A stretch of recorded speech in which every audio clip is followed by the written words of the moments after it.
Hello, welcome. It's 5 o'clock on Friday, April 9th. It's wonderful to see everyone joining us. Um, my name is Frederick Jenka, and I'm the Executive Director of the Carolyn Glasso Bailey Foundation. Just a little bit of housekeeping as people come in. I think everyone's pretty much used to this, but let's go through it one more time. We do have closed captions, so you can turn those on at the bottom of your screen. We are recording this right now, so by your presence, you're giving us the authority to do that. I would like to remind everyone that this is the third in a series of virtual events that we have been producing on the occasion of Janna Ireland's solo exhibition here in Ojai, Looking In, Looking Out. We have just recently extended the show through May 23rd, so we're hoping as as things start to open up, that those of you who may have not had the opportunity to see the show will be able to come by and see the show.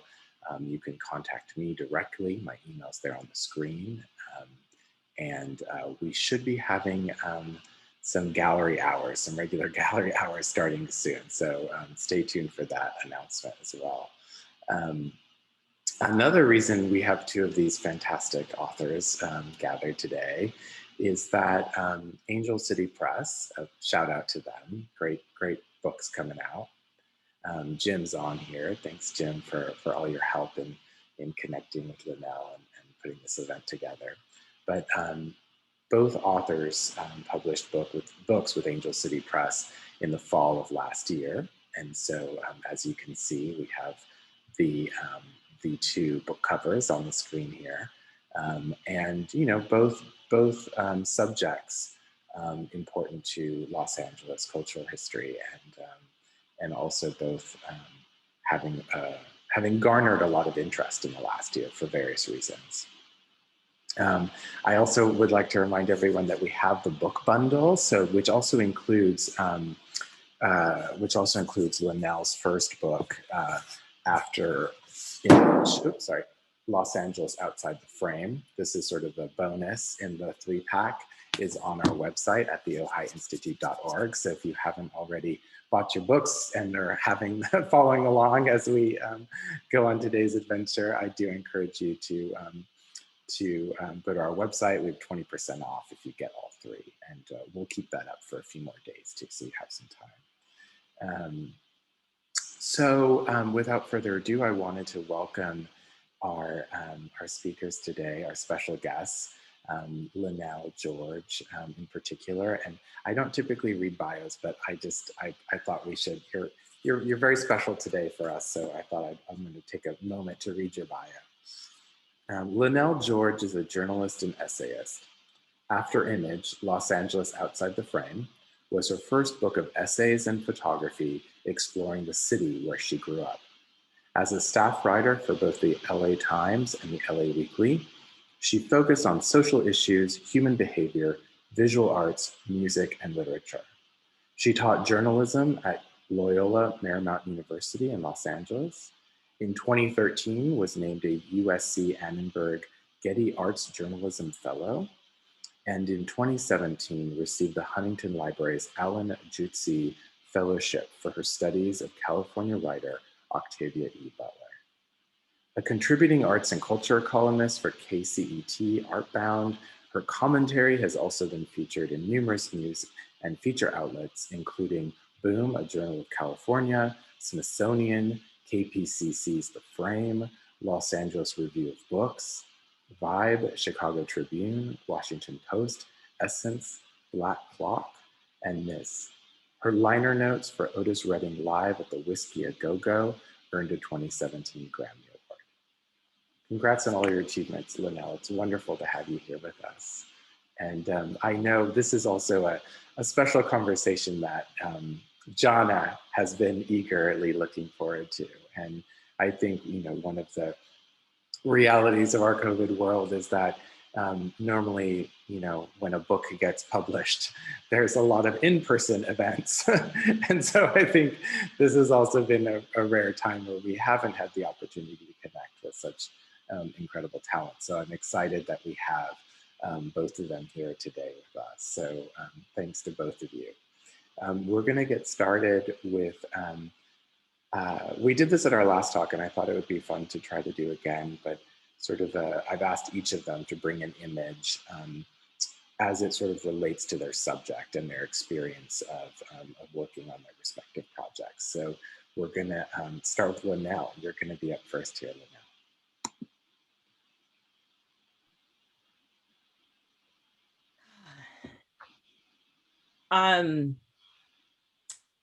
I guess the first thing I want to say is thank you for having me. And Janna, I'm so glad we're getting, we're able to do this and we're getting together in this way. And I'm so looking forward to meeting you in person. I love your book, and we'll talk more about that later, for sure. But I'm glad we have this opportunity to at least connect in this way. So thank you so much for inviting me to be in conversation with you. And speaking of being in conversation, this image brings me way back to very early working in the archive at the Huntington. That's my work area. On the right hand side of the image, you see my little yellow pencil and little pink paper where I would take notes. And this is the envelope where this notebook came from. And there was something for me to pull out these notebooks that looked like the same Mead notebooks I bought for school. And I think this one is 79 cents. And that here's this amazing woman who really did create herself in so many ways, using these very humble items that we all can pick up. And so there was something very powerful about holding something that looked familiar, that looked like mine, it would have been in my own bedroom at home when I was a kid. And here it is, but filled with notes that would eventually become one of her famous parable books. Wow, thank you. Okay, Janna. I want to start by saying, Linnell, I'm so happy that you're here with me tonight. When I started doing research about Angel City Press before my meeting with them where I pitched the book, I started looking for books and I found After Image and I thought, oh, this is fascinating. I have to meet her. Oh. So to finally be meeting you today is really special. And it also feels really special that both of these books came out at the same time. And I feel a lot of parallels in our project. So I'm excited to get into some of those with you today. My photograph of an item is a picture of a letter that the photographer Julia Schulman sent to owners of a Paul Williams house that was destroyed after Paul Williams died. So that means that he heard later that the house was gone, and he found the family's address and he wrote to them sort of like, Paul Williams can't do this, so I'm doing this for him. He was such a special person. This is such a special house.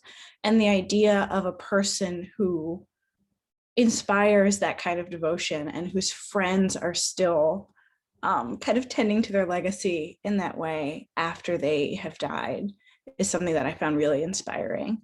So it's a beautiful letter. I'm sorry I can't show you what it actually says. I'm trying to protect the information of the family who the letter belongs to, but I did want to talk a little bit about it.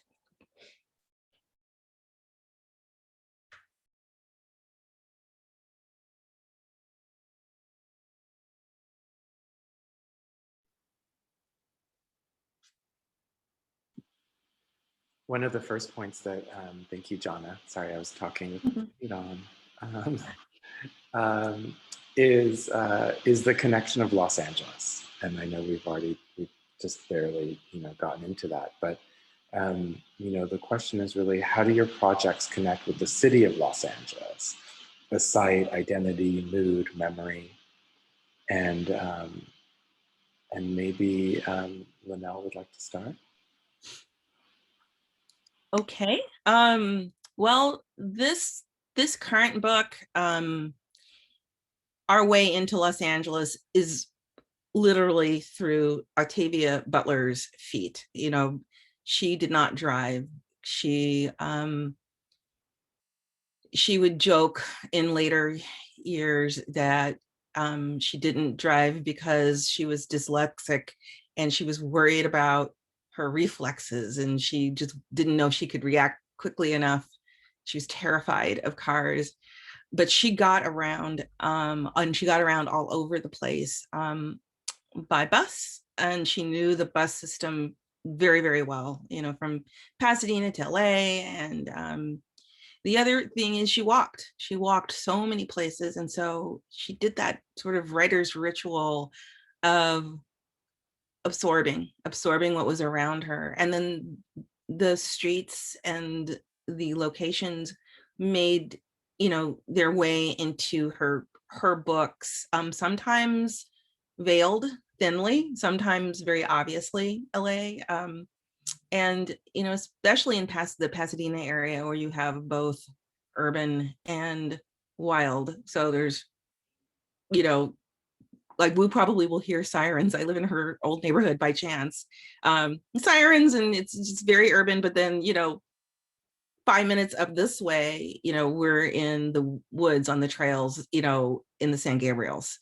And she relished that. So we get a tour, you know, so that's how the city appears in this book. Thank you, Lynell. Yes, having got into it, it's I love some of the mentions of her bus passes. There are images of the bus passes, right, in the maps, and of course her library cards too, which also tell another story. Okay, sorry, go ahead, Janna. You're up next. I actually didn't get a driver's license until I was 31 and already working on this project. So for me, Paul Williams's work and this project about his work represent an introduction to not to Los Angeles. I knew Los Angeles already, but to really understanding Los Angeles, to being able to move around Los Angeles on my own schedule and not on a bus schedule. So this project, I think a lot about my sense of freedom and my sense of ownership of this city, my Los Angeles, and my experience of it. And it's very much about the city, the different parts of the city, the different kinds of people who live in the city, people from different backgrounds, people in different economic circumstances are all represented when you look at Williams's work.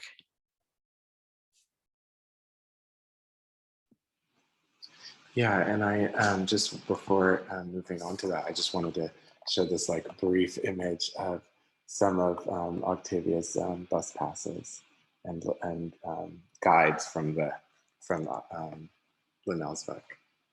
Well, I remember, Janna, you know, just from you've done a lot of presentations about your work, and I just remember one of the things that stood out was just, you know, you as a, you know, pregnant mother, like with your camera equipment, kind of showing up at people's doors, and so it makes me think about, again, both I think you as authors, each of you, but then also your subjects, how they physically navigated the space of Los Angeles.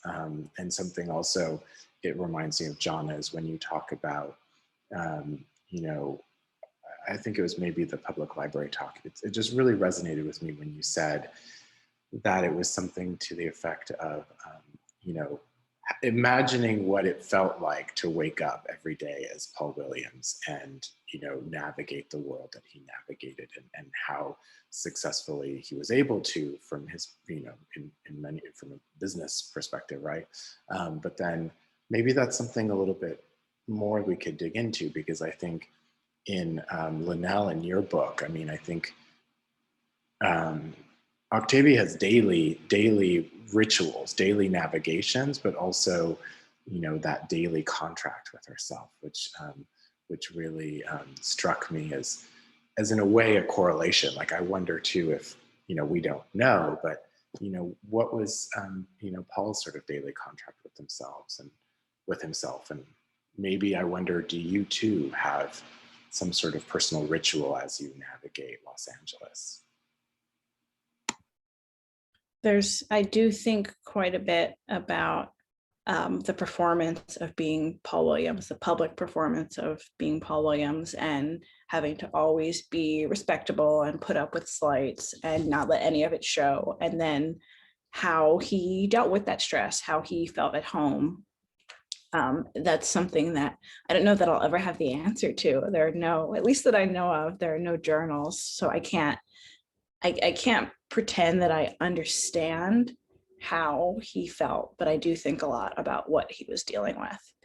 And I don't, especially now that like we're in my bedroom right now, I don't know that I have the same boundary between my life at home and my public work life that he did.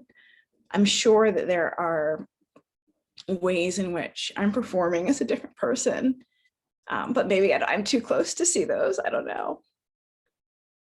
I'm not sure. I mostly deal with stress by like eating ice cream and complaining, and then I just go do it again the next day. Lynell?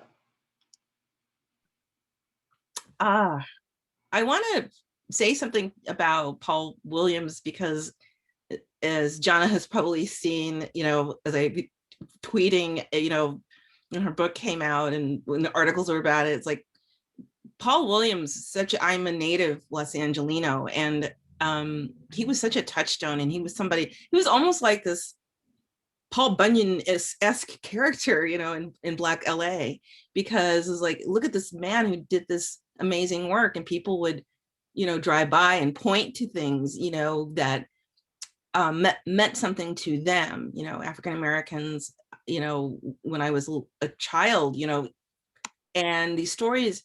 So I think about how important his story, just the outline of it as a child was to me, that this was, part of mine too. And I think about that with Butler as well, in the sense that I was much older when I found out who she was, but there was this idea of, for me, a young person at this point, I love to read and love to write. I was not calling myself a writer, but, parents both in education, mother an English teacher, mother the Octavia Butler fan, taking me to a reading, and to see this woman who had obviously gotten off the bus with her purse, going into S1 bookstore, to sit with us and talk with us as if we were just gathered, around. And this is back in a very early iteration of S1. So I was sitting very close to her, and there was something very powerful about seeing her be herself and be honest with us about, at this point she had stopped reading aloud because she was concerned about doing live readings. And so she talked about her work, and in that way, that was even more powerful. It was like, this is what I did as a writer, this is how I did it, this is how I came up with the characters, this conversation. So here is this figure whose name I'd see on the spines of books, but there she is, tangible, and talking about, her worries and, her insecurities, even with us. Well, I like that you brought that up. That's so powerful. I guess I didn't necessarily assume that you would have met her. I think that's an interesting note when looking at your work. But there is this moment in your book where you talk about her really determining her different identities, right? There is Octavia E. Butler, and then there's Estelle Butler, right? That there's this, that she's decided quite early on that there needs to be a public persona. And And I guess I'm not, I'm not sure if that's really explained in terms of whether it was a kind of a protective gesture that she felt like she had to protect herself, or maybe you can touch on a little bit of what you found in that. Sure. I think it was working on several levels. First, I think it was to pump herself up because she realized she was so shy and so introverted. Everything took so much energy and so much effort. Making a phone call, anything that felt like a confrontation, asking for her money, that she was owed for something that had been published for weeks and months, years.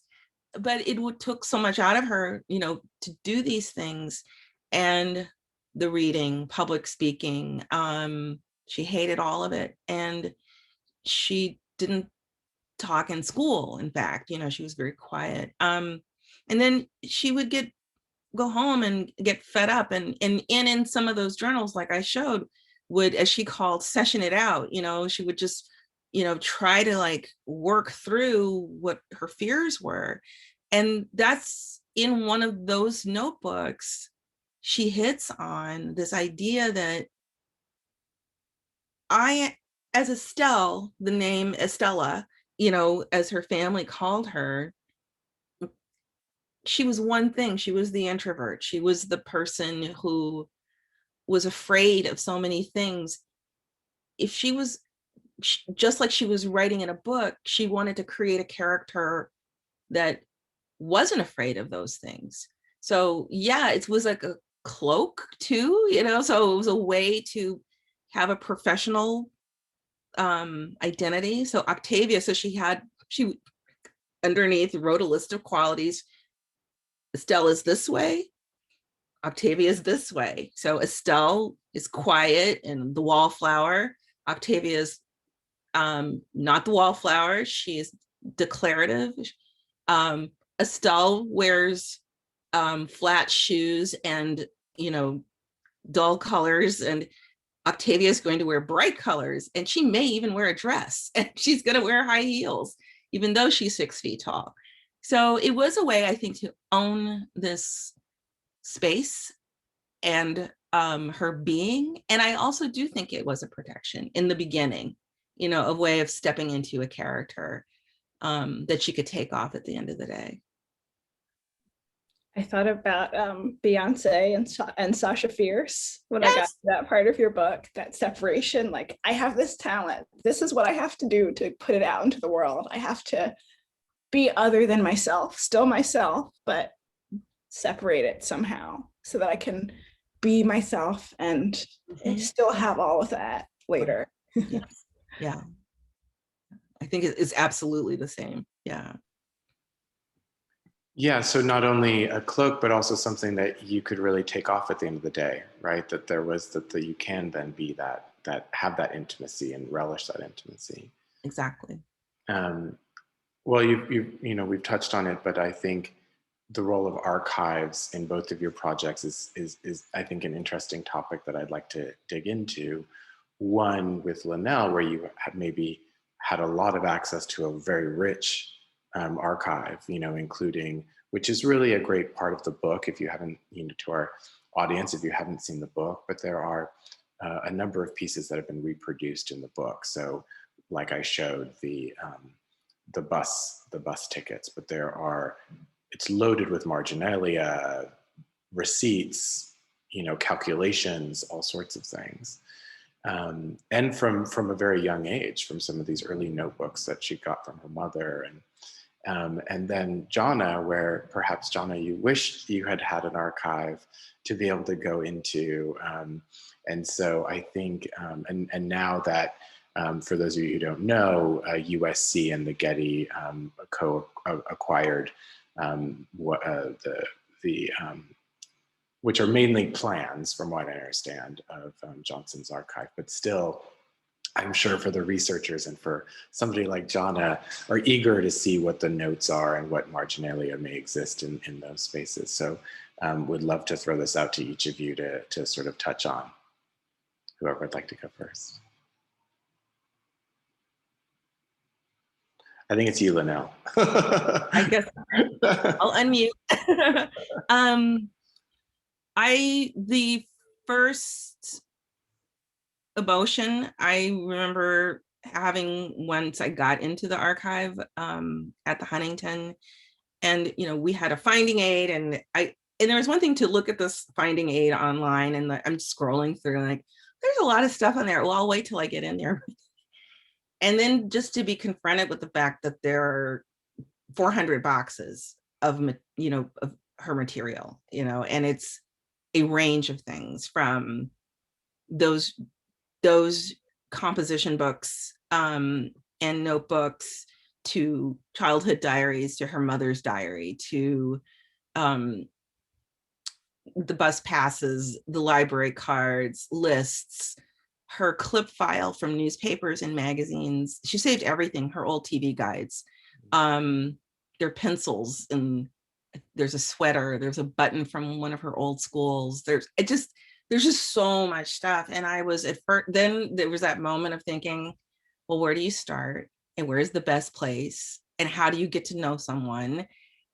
And then feeling like, am I out of my depths? And then I had to stop. I'm like, okay, you've talked to people for a long period of time before and have become, overwhelmed with notes. I know this is different from, hours, weeks, months of interviewing someone. This is definitely different, but what are you looking for? And for the kind of book I wanted to write, and the kind of the first piece I wrote for Clock Shop, which is an LA-based arts nonprofit, and they put on in 2019, oh my gosh, 2000, see, I'm back in the archive.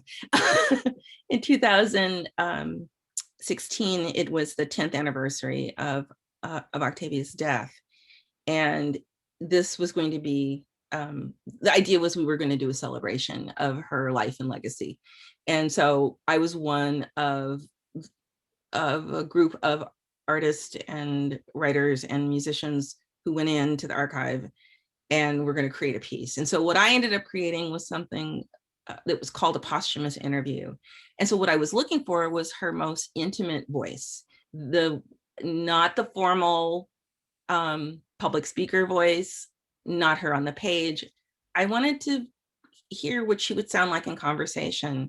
And then as I started to pair, so I went to the journals, and that's where I stayed for a while, that was my way of kind of, I guess, situating myself so I wouldn't get overwhelmed. And I got to know her that way. So that was how I began to swim through this huge archive. I think my project and the process of working on the project was really marked by the absence of the archive. When I started working on it, the word on the street, the thing you'd hear most often was that all of his archives were gone, that they burned down when the Broadway Federal Savings and Loan building burned in 1992. But then I began hearing, actually, a whole bunch of it is safe. And so there was this rumor that there were all these materials, and I was thinking about that as I was working on the project. And I finally heard that it was true and that someone was trying to acquire them. And then it was actually announced that the archives had been acquired by the Getty Research Institute and the USC School of Architecture.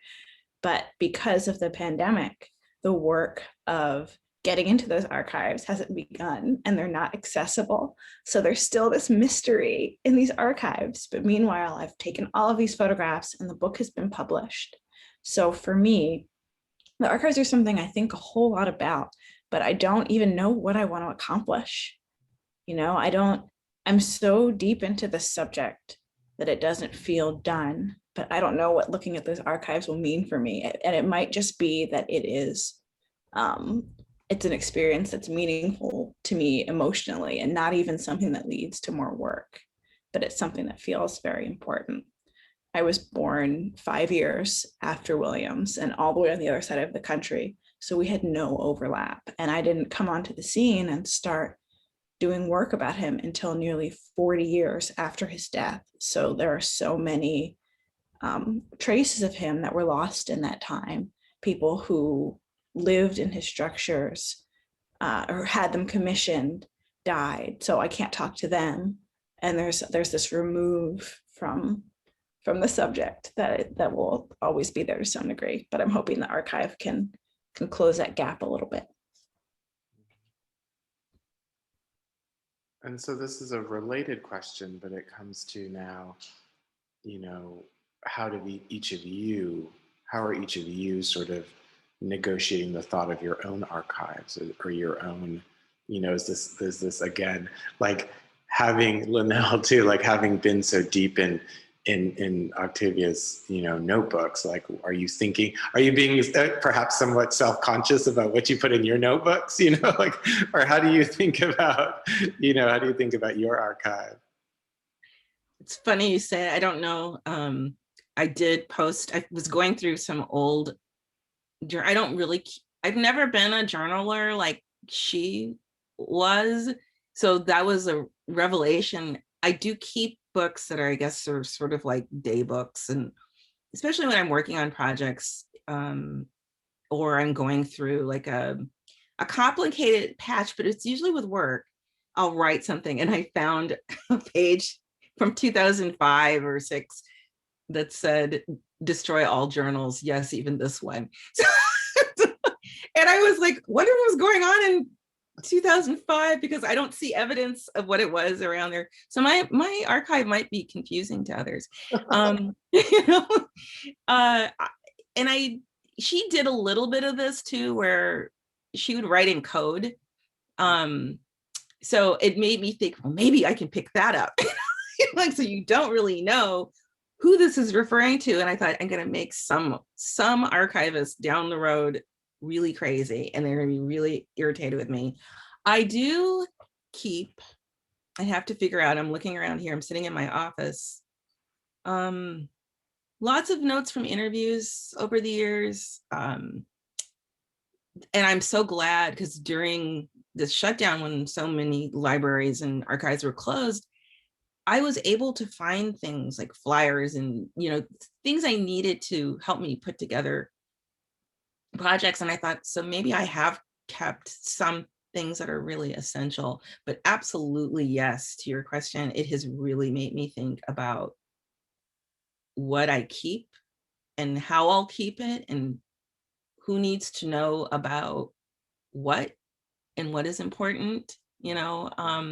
She clearly thought everything was important, and I don't mean that even as a joke. I mean, I think things she touched in the day-to-day, and this is what I've learned about my own things, is that, like those TV guides, at first I looked at them like, why did she keep this TV guide? But if you open the TV guide, you'll see she circled movies she was watching. She made notes about, so she might be watching, some, PBS science special, and that was fueling her research. So yeah, so the things that might seem not important actually are, and they show you how her brain worked too. So after a while, if I didn't find something in an obvious place, I thought, oh yeah, it's like knowing her house. She might have put it in this kind of journal. So I started to think about, that too. So I'm thinking about my own stuff as I'm looking now again, like, the music journals and the this and the, yeah. So maybe, thinking about organizing in a different kind of way. And what about you, Janna? I am a journaler, and I've always been a journaler, but because of the children's novel Harriet the Spy, where her friends find her journal and read all the terrible things she said, I've always written my journals with the assumption that they could be held against me. So there's all this information that is not there. So when I read old journals, it's like, oh, what wasn't I admitting to? What's happening? Who's this mysterious boy I was talking about? I don't remember his name because that was 25 years ago. So I don't know how useful my journals actually are, at least not the ones from when I was really young. But one thing I think a lot about is my children and my fear that these things that I save because they're important to me will be a burden to them. And I'm afraid, like the idea that they might be important to someone feels presumptuous to me. So I kind of feel like, oh, I need to get rid of everything. I need to just, none of this is important. I don't want this to be, I don't want this to be a burden later.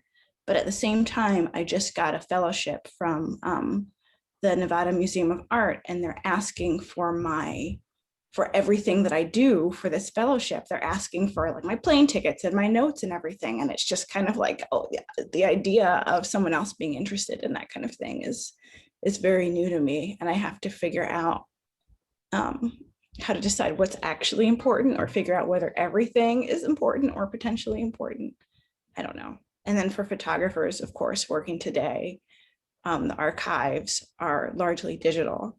So you have to think about a way that the files will be accessible 10 years after you're gone. And there has to be some kind of system for those. And I don't know. I think about it a lot. I don't have any answers, but. I love it. We don't have to have answers here today, but I'm just curious too.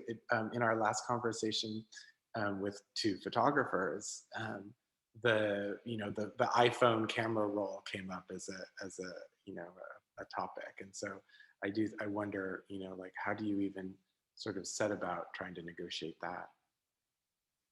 I don't know. I mean, I back everything up. I guess you make lists and say, this is the password for this hard drive, and you must back this hard drive up every 2 years, or I don't know. I don't know what people are going to do later, or whether it will all just disappear. That's a big thing. A lot of these things that we think are important, but that are only digital, will no longer be accessible after a certain point. The keys will be lost. I thought about that, just to jump in too. We were talking about digital, and it's funny. There's like, Octavia's floppy disks are cataloged. She's printed everything out because she was worried about losing anything in any kind of draft. So we have the gift of that. But I was thinking the same thing about, like, we've got these discs, and hopefully, who knows I'm sure they all looked at it, to find out what was all there. But I'm thinking out what happens when technology changes, and, you can access it. And what does that mean? And also the engagement, like her journals up until the 90s are handwritten. And then there's a point in the 90s where she finally starts to feel comfortable with the computer to journal. But then you lose that beautiful engagement of the handwriting, and, the notes, the marginalia, and the things that you learn about how she read and wrote. And so the highlighting and the special, like, guides, although she would mark pages up, but it was different. So it has a different feel. So that her imprint is, so technology changes that too. With the journals written on the computer, there's no way of knowing whether she changed her mind or rewrote a sentence. It's not down the way it first occurred to her anymore, necessarily. Exactly. Well, I think, and this is just something that has just come up, is the handwriting, right? I think both of you have, in your respective practices, are addressing somebody's handwriting, the intimacy of that moment. And I think I'm just wondering, how does that make you feel about the person, or what was there anything remarkable that you noticed about their handwriting? I mean, for Paul Williams, we can see it on the Beverly Hills Hotel, or like, and I'm sure again in your research you'll be able to in the future be able to see more of his handwriting. But he had a very, very beautiful handwriting, very for intentionally, right, for obvious reasons. I'm really hoping to see drawings that he did that weren't drafted by someone else, and hoping that there's a way to tell so that I can actually see things that his hands touched and the exact way that he drew things and wrote things.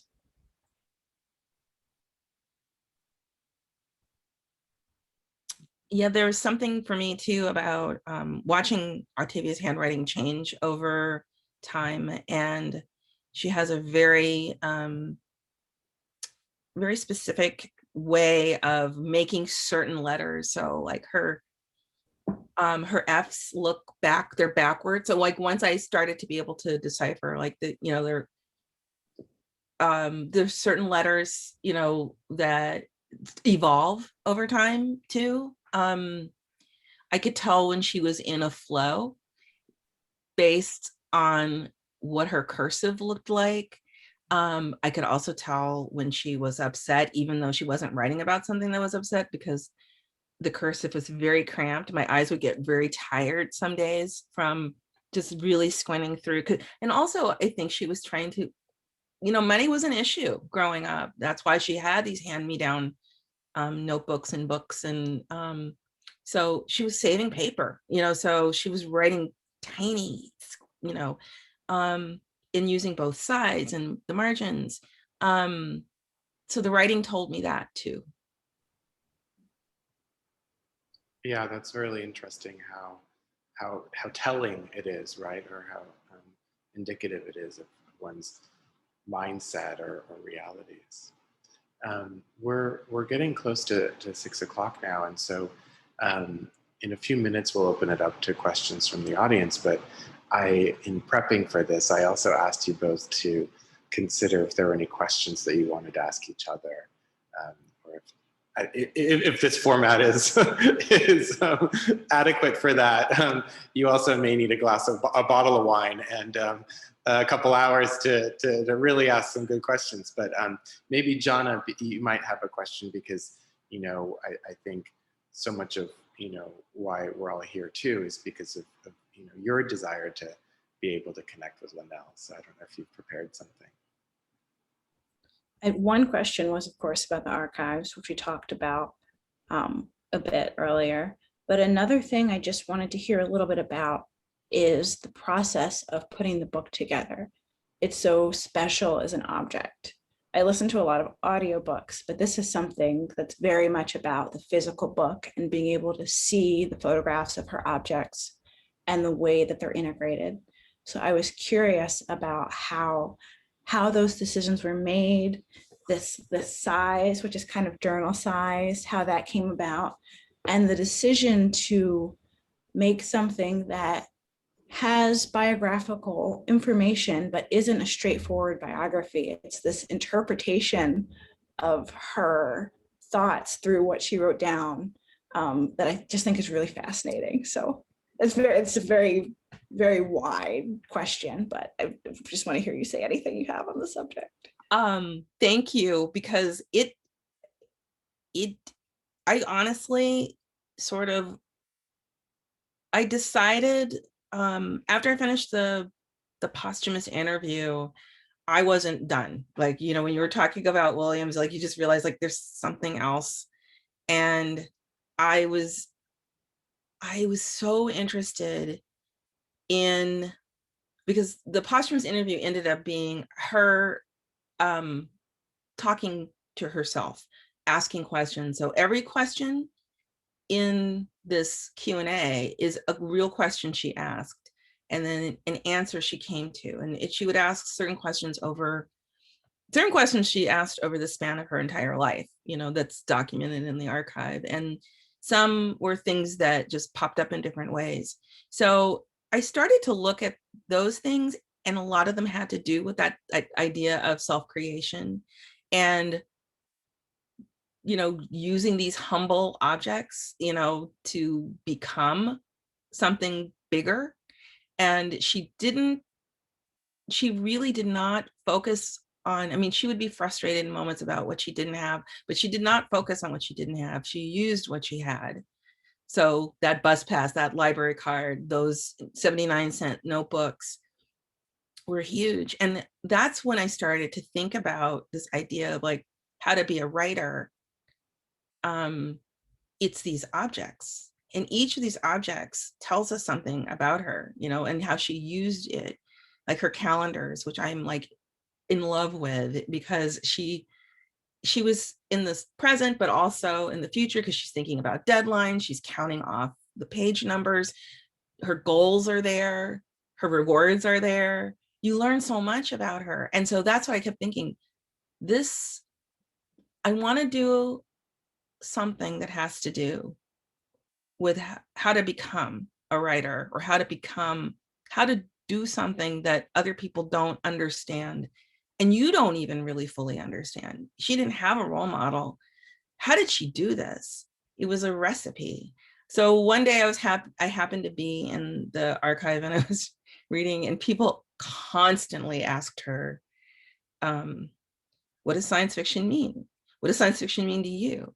What does science fiction mean to Black people? And she had all these different answers, but my favorite answer was, science fiction is a handful of earth, a handful of sky, and everything around and in between. And that's when the anvil kind of hit me over the head. That's it. It's pieces. And you don't need to tell the whole story. You can tell a slice of this very particular story, but go deep. And yes, the size of the book, I saw it as a notebook from the very beginning. Like, I wanted the reader to have this thing in their hands that felt like it was hers. Like, she was, here, borrow this, because this is the book I needed. And it's me, it's, you know, her, you know, it's her writing, talking to you. So that was a process. So the hardest part was finding the one that, like, okay, it's like, you can only pick a few objects. You can't have the whole, you know, run of things. So yeah, that's how it came about. I think that was really successful. I mean, in addition to the fantastic writing, it's so appealing as an object. It just kind of asks you to hold it and look at it and return to pages. And so good job figuring that out. Thank you for doing that. Thank you. Thank you. That was really powerful. I mean, that's definitely something that struck me as well in going through the book, is being able to actually, you know, see the hand, see these pieces of paper, and see the notebooks, you know, that first pink binder. Yes. You know, and how it was, what was marked on it, and how it was clearly used, and the tactility of that image, right? It feels so alive. So glad. Yeah, that notebook too, it's like I had read about that notebook in an essay, you know, and she would describe it variously as a brown notebook or a pink notebook. And I did not find that notebook until the very end of my process. And when I opened these boxes of ephemera, and I knew exactly what I was holding. And I had this, I'm getting tingly feeling, you know, and it's like, oh my goodness, she even saved this, you know, she's immortalized it in writing, but then she saved it too. And to look at, her address, and in that handwriting, and with a little cutout of the actor she had a crush on, that stuff stuck in the information pocket. It just, you know, Janna, you mentioned Harriet the Spy. We will have to have a Harriet the Spy conversation. It was one of my favorite books growing up, and I know it has informed who I became, you know, as a reporter, you know, carrying a notebook everywhere, absorbing, you know, taking it in. And I just finished reading the wonderful biography of Louise Fitzhugh, just came out. I just finished reading that like 2 weeks ago. So yeah. But I do have a question for Janna about Paul Williams. I was wondering, like, you know, obviously you did reading and did your research and had to find these houses and find people who would be open to let you inside, and then you shot outside, and it's just such a beautifully sensuous, it's an emotional book, you know, for me to look through, because am looking at the textures and the shapes and the shadows and the light, and there's one thing is like, what did you learn? There's one thing about like learning someone's biography, but what was it like to walk through these spaces that he designed? What did you learn about him by moving through these spaces, especially the ones that have not been altered that much, obviously?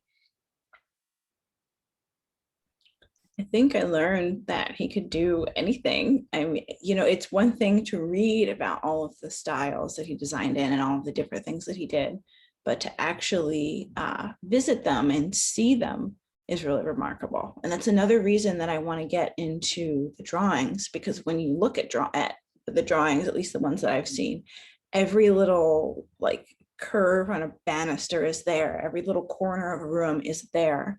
So in these spaces, nothing feels accidental. And the only things that feel like they don't fit are things that were done later, things to make a structure more useful for whoever was using it at the time. And I think that that's okay too. I think architecture has to be able to adapt, but some people made better decisions than others. So not all of them were good. There were some bad decisions made, but just seeing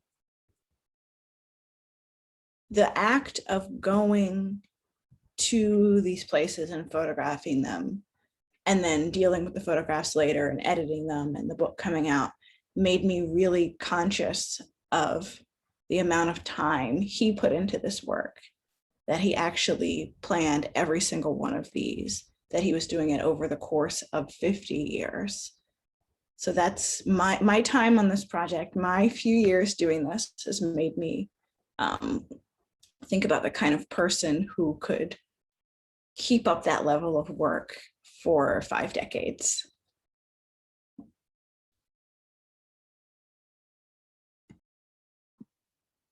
Yeah, so powerful to start thinking about time.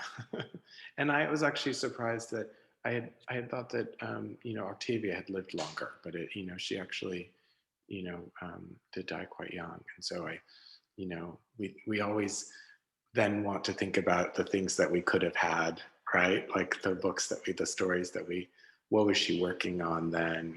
Like what was, I think I was always very struck by learning that she couldn't finish that third parable book because it just was so, I can't remember exactly the reasoning, but it was just very intense. It was a very intense project. And, just having personally read her work, it's so intense and visceral. I do have a hard time reading her. Like yes. It's not something you just fall into and it's a page turner. It's real. It's visceral. You smell it, you feel it, you taste it. And yeah, it's definitely something that's continued to resonate for me. I was rereading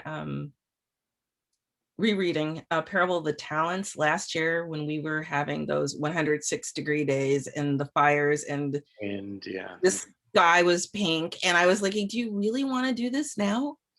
Because the book was intense and I'm like, you have no break either way. Like, some people read for escape, Lynell. They do, and it's okay. Because her books, they enter your dreams. And I was just talking today to a musician friend of mine who was talking about Kindred, and we were, and I had to remind him, I said, after she wrote that book, she had to take a break. It was so intense, all the research she was doing about slavery and slave owners and enslaved people and what happened in the violence. It entered her dreams and it was affecting her. And so she's like, I got to take a break, and then I got to write something very, very different, because she would go all the way, with things. So that's why we feel it. Mm-hmm. Yeah, like a conduit in many ways. It's like a conduit. Mm-hmm. Yeah. So, well, thank you both. I would like to open this up for some questions from our audience. So feel free to drop those in the Q&A we got one real quick here in the chat. Thank you both. This is a fascinating discussion about the legacy of two amazing LA artists. Can you share with us anything about your subjects' work that you discovered about their work that you can clearly see now, years after their deaths, that are apparent now, however, they might not have been fully understood about their work or legacy when they were working during their careers many years ago? So I guess, yeah, something that maybe, yeah, that you noticed that maybe wasn't understood or accepted about their practice.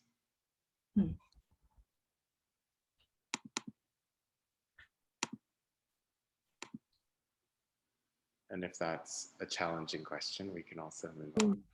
I was going to say that's a really good question, and it's very challenging because the one thing I know for Octavia, when she inhabited her Octavia role, she was talking a lot about the things that, I mean, she had been looking at climate, for example, studying climate for years, before it was popular or fashionable. You see in her notebooks this obsessiveness, of looking at just in her neighborhood, at her mother's house, how things were blooming from month to month or year to year, and comparing it, and then reading the newspaper, but then going deeper in science journals and trying to take classes that would help to explain what was happening. She was really interested in biology and anthropology, and I often think it's like, if you have these roads that diverge, with her, in a way she was saved. Well, we lucked out because she was trying to take a writing class, creative writing, a fiction writing class, when she got to Cal State LA, and they didn't have one. So she started kind of creating her own major for a while, and it was through the sciences. And I think that was the thing I learned about her, was that she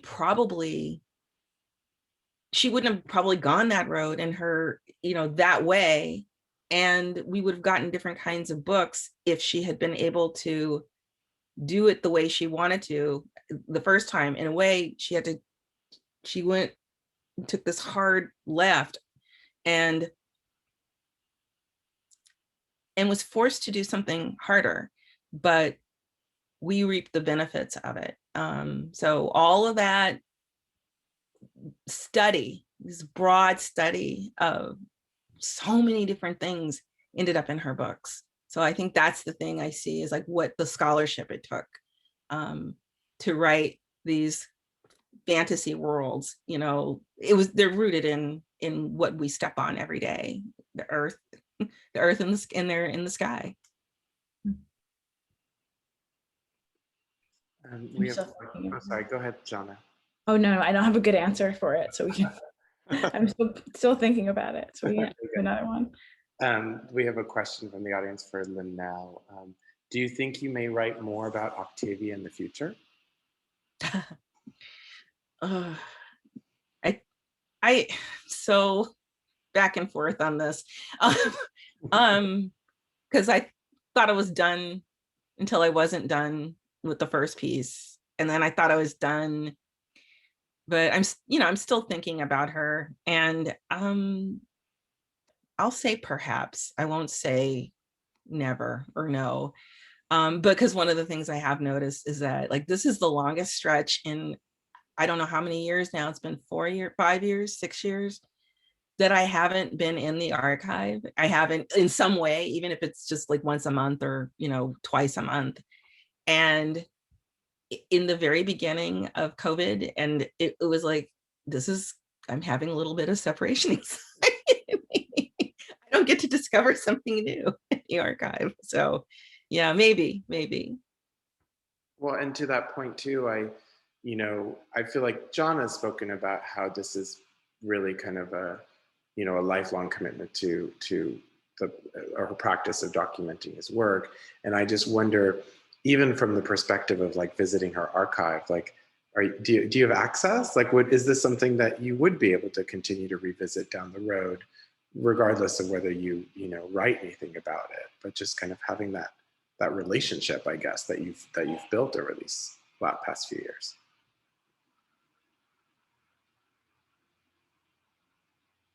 For to you, Lynell, that was more about like, it's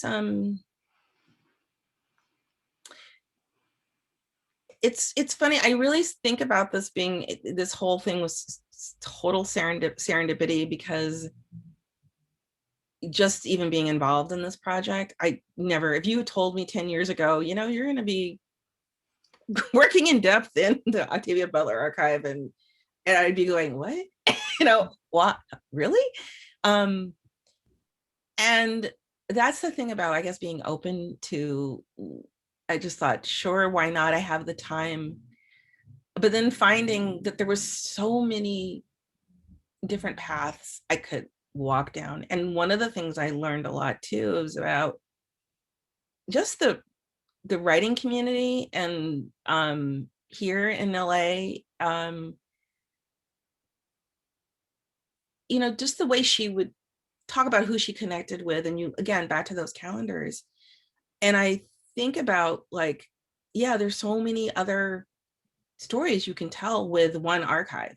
It's not just one kind of book can come out of it, or one kind of piece, one kind of essay, or one kind of. So that was, I guess, for me, this about the paths. And I'm sorry, I kind of lost the end of your question. The feed broke up. No, I just was thinking about this, like, long-term engagement. So, yeah, is this something that you have access to? Like, if you wanted to, could you, in 5 years, go back for a visit, regardless of whether you're doing anything in particular, but just maintaining that relationship, I guess, I hope they have me back. Yes, because back to that relationship part of when I looked at Octavia's community, she, and I think about, the Huntington, and she interacted with so many people, and her version of stories is just fascinating. So I'm hoping, like, there's somebody, that I'll be writing about, that I know that, like, oh wait, Octavia interacted with that person, and I can go and look. There are letters between Octavia and X person, and but I'm hoping to. I hope that I can continue to revisit, and as they release things, because there's some things that are sealed right now, and for various reasons. So I'm hoping to be around to see some of the stuff that's been sealed. Oh, wow. That's fascinating. Yeah. That's fascinating. Yeah. I know. Now I'm really curious. Yeah, Janna, like, just, I think as a closing thought, like, to also, to touch again, I know you've touched on it quite a bit, but just to touch again on, like, this, how you see the future with you and the work, and we're, I will add, excited that you were game to, do your first house after the book up here in Ojai, and that the owner too was so generous with the time and the space and the stories. So, I'm just curious how you're feeling about that. I'm really pulled in two directions, because I'm still so interested in it. But then there's always the fear of repeating yourself, or the fear that people will think that this is the one thing that you can do, or it's the only thing that you're interested in. But I also can't just stop being interested in it. So I'm compelled to do the research and keep doing the work in one form or another. But I don't know what putting that out into the world looks like. And I don't know whether it's for me or for everyone else yet. That's well put. Well, thank you. Thank you both. And I don't know if either of you have any closing thoughts, but I want to thank our audience for joining us today, and for these two fantastic authors and creative professionals who are making their way. Oh yeah, there's a nice thank you. There's some wonderful thing. We'll share the chats afterwards. But yeah, thank you both. It really has been incredible, and I'm grateful again to Jim from Angel City Press for helping make sure we could do this. And again, Lynell, know that you have an open invitation to join us in Ojai for a creative retreat anytime. Look us up. We have a number. And thank you, Janna, again. Just a wonderful conversation. A wonderful conversation. Thank you, Freddie, as always. And we recorded this time. Well, thank you both so much, and look forward to continue the conversation down the road. Thank you. Thank you for having us. Oh, please have a wonderful weekend, you two. Wonderful to see everybody. Thank you so much. Okay. Bye-bye. Bye-bye.